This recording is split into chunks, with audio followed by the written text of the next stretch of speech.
بسم اللہ الرحمن الرحیم۔ السلام علیکم ورحمۃ اللہ وبرکاتہ۔ ایک عورت کی فضیلت۔ محترم ناظرین، ایک حدیث ہے جس کا مفہوم کچھ اس طرح ہے کہ رسول اللہ صلی اللہ علیہ وآلہ وسلم نے ارشاد فرمایا، میں نے تم میں نصیحت کے لیے ایک بولنے والی اور ایک خاموش رہنے والی دو چیزیں چھوڑ دی ہیں۔ بولنے والی چیز قرآن پاک ہے اور خاموش رہنے والی چیز موت ہے۔ صوفیہ کرام فرماتے ہیں کہ جو شخص خود روشنی کو گم کر چکا ہو، اس سے دوسرا کیسے روشنی حاصل کرے گا؟ اور جب لکڑی ٹیڑھی ہو تو سایہ کیسے سیدھا ہو سکتا ہے؟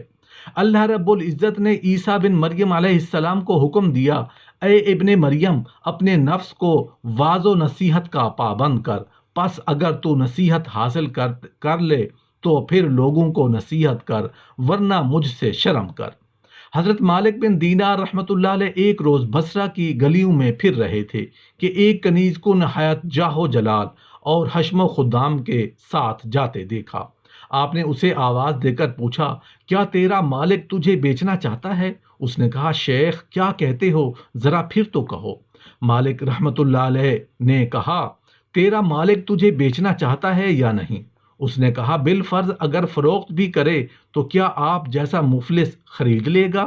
کہا، ہاں، تو کیا چیز ہے، میں تجھ سے بھی اچھی خرید سکتا ہوں۔ وہ سن کر ہنس پڑی اور خادموں کو کہا کہ اس شخص کو ہمارے ساتھ گھر تک لے آؤ۔ خادم لے آیا اور اپنے مالک کے پاس گئی اور اس سے سارا قصہ بیان کیا۔ وہ سن کر بے اختیار ہنسا کہ ایسے درویش کو ہم بھی دیکھیں۔ یہ کہہ کر مالک بن دینار رحمت اللہ علیہ کو اپنے پاس بلایا۔ دیکھتے ہی اس کے دل میں رعب سا چھا گیا اور پوچھنے لگا، آپ کیا چاہتے ہیں؟ کہا کہ کنیز میرے ہاتھ بیچ دو۔ اس نے کہا، آپ اس کی قیمت لگائیں۔ مالک بن دینار رحمت اللہ علیہ نے کہا، اس کی قیمت کھجور کی 2 سڑی ہوئی گٹھلیاں ہیں۔ یہ سن کر سب ہنس پڑے اور پوچھنے لگے، یہ قیمت آپ نے کیوں کر تجویز فرمائی؟ کہا کہ اس میں بہت سے عیب ہیں، چنانچہ عیب دار چیز کی قیمت ایسی ہی ہوا کرتی ہے۔ جب اس نے عیبوں کی تفصیل پوچھی تو شیخ بولے، سنو، جب یہ عطر نہیں لگاتی تو اس میں بدبو آنے لگتی ہے، جو منہ صاف نہ کرے تو منہ گندا ہو جاتا ہے اور بو آنے لگتی ہے، اور جو کنگھی نہ کرے اور تیل نہ لگائے تو جوئیں پڑ جائیں گی، اور بال پراگندہ اور غبار آلود ہو جاتے ہیں۔ جو اس کی عمر زیادہ ہو گئی تو بوڑھی ہو کر کسی کام کی بھی نہیں رہے گی۔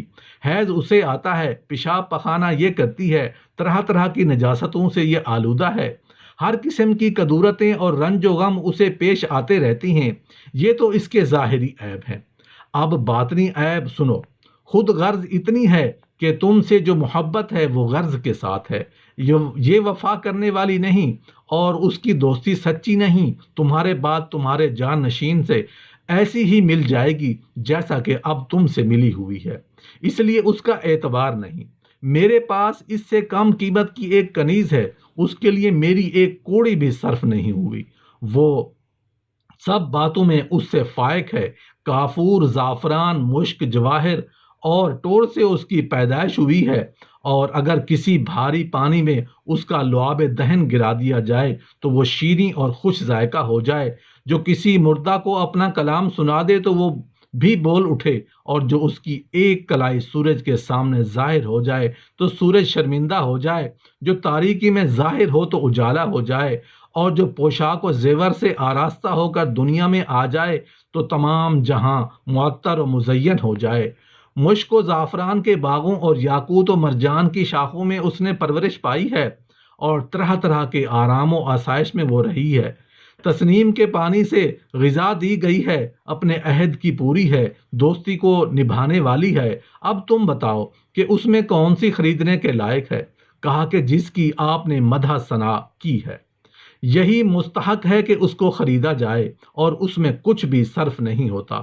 پوچھا کہ جناب فرمائیے تو اس کی قیمت کیا ہے؟ شیخ نے فرمایا، اس کی قیمت یہ ہے کہ رات بھر میں ایک گھڑی کے لیے جملہ امور سے فارغ ہو جاؤ اور نہایت اخلاص کے ساتھ 2 رکعت نماز پڑھو، اور اس کی یہ قیمت یہ ہے کہ کھانا جب تمہارے سامنے چنا جائے تو اس وقت کسی بھوکے کو خالص اللہ تعالیٰ کی رضا کے لیے دے دیا کرو، اور اس کی قیمت یہ ہے کہ راہ میں اگر کوئی نجاست یا اینٹ کا ڈھیلا پڑا ہو تو اسے اٹھا کر راستہ سے پرے پھینک دیا کرو، اور اس کی قیمت یہ ہے کہ اپنی عمر کو تنگ دستی اور فقر و فاقہ اور بقدر ضرورت سامان پر اکتفا کرنے میں گزار دو، اور اس مکار دنیا سے اپنے فکر کو بالکل الگ کر دو، اور حرص سے کنارہ کش ہو کر قناعت کی دولت کو اختیار کر لو۔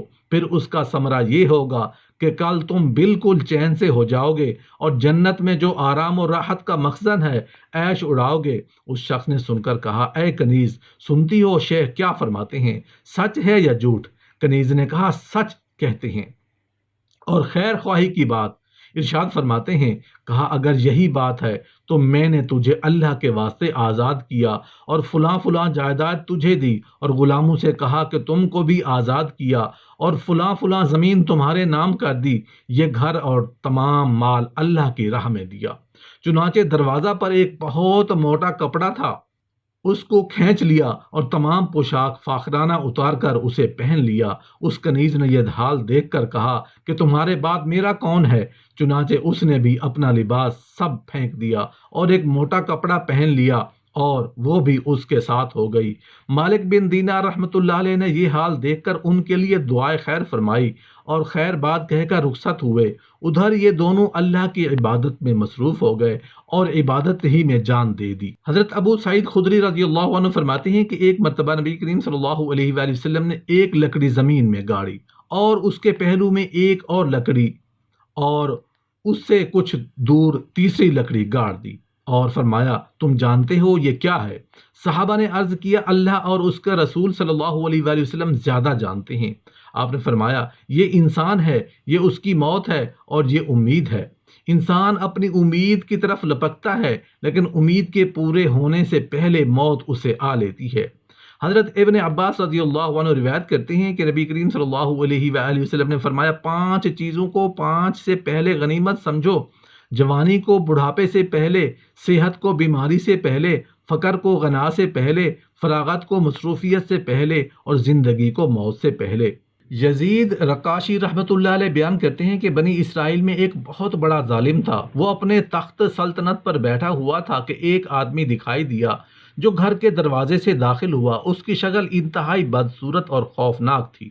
اس کی حالت و آمد سے یہ انتہائی خوف زدہ ہو گیا اور اس کے چہرے کو دیکھنے لگا اور بولا، اے شخص تو کون ہے اور تجھے کس نے میرے گھر میں داخل ہونے کی اجازت دی ہے؟ اس نے کہا، مجھے گھر کے مالک نے اجازت دی ہے، اور میں وہ ہوں جسے کوئی پہرے دار نہیں روک سکتا، اور جسے بادشاہوں کے پاس حاضر ہونے کے لیے اجازت کی ضرورت نہیں ہوتی۔ میں نہ تو کسی بادشاہ کی سیاست سے گھبراتا ہوں، نہ کوئی ظالم مجھے ڈرا سکتا ہے، اور نہ میری پکڑ سے کوئی بچ سکتا ہے۔ جب اس نے یہ کلام سنا تو منہ کے بل زمین پر گر گیا اور اس کے اعضاء کانپنے لگے، اور کہا تو ملک الموت ہے؟ فرشتہ نے کہا ہاں، جواب میں کہا ہاں۔ تو وہ بولا، تجھے اللہ کی قسم دیتا ہوں کہ تو مجھے 1 دن کی مہلت دے دے تاکہ میں اپنے گناہوں کی توبہ کر لوں اور اللہ تعالیٰ سے معافی طلب کر لوں، اور میں وہ مال جو میں نے اپنے خزانوں میں جمع کیا تھا اس کے مالکوں کے حوالے کر دوں، کیونکہ میں عذاب کی مشقت برداشت نہیں کر سکتا۔ فرشتہ نے کہا، میں تجھے کیسے مہلت دے سکتا ہوں حالانکہ تیری زندگی کے دن پورے ہو چکے ہیں اور تیری عمر کے اوقات لکھے ہوئے محفوظ ہیں؟ اس نے کہا، مجھے 1 گھڑی کی مہلت عنایت کر دے۔ فرشتہ بولا، 1 گھڑی کا حساب ہے، تو نے انہیں گزار دیا اس حال میں کہ تو غافل رہا، اور تو نے انہیں لاپرواہی کی حالت میں پورا کر دیا، اور اب تو نے اپنے سانسوں کو پورا کر دیا اور تیرا صرف 1 سانس باقی ہے۔ اس بادشاہ نے کہا، جب تو مجھے میری قبر کی طرف منتقل کرے گا تو میرے پاس کون ہوگا؟ فرشتے نے کہا، صرف تیرا عمل ساتھ ہوگا۔ وہ بادشاہ بولا، میرے پاس کوئی عمل نہیں۔ فرشتے نے کہا، کوئی بات نہیں، اب تیرا ٹھکانہ جہنم ہے اور تیرا محصول اللہ کا غصہ ہے۔